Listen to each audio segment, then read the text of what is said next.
Olaf is crying. Olaf! Olaf! Okay ka lang? Sigaw ka na sigaw, ah. Olaf! Nakibawasan ng volume.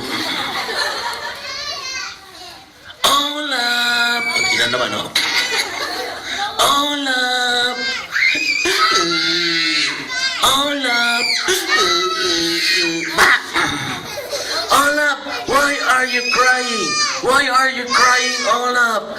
I'm crying because my grandpa scolded me. Why did your grandpa scolded you?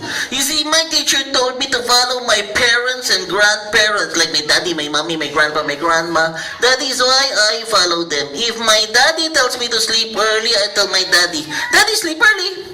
If my mommy tells me to eat vegetables, I tell my mommy, Mommy, eat vegetables. And if my grandpa and grandma tells me that I must not tell a lie, I will tell them that they must not tell a lie. You see, I am following what they are saying. Am I correct? No. Now, kids, what is the right way of following your parents and grandparents? If daddy tells you to sleep early, what must you do? Very good. If your mommy tells you to eat vegetables, what must you do?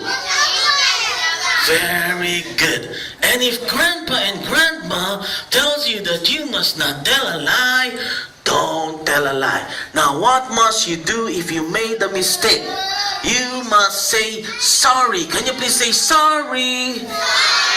Very good. Yes, I'm going to say sorry to my grandpa. Thank you so much, kids, and thank you so much, Kuya Lebron. You're very much welcome, Olaf. Yes, Grandpa.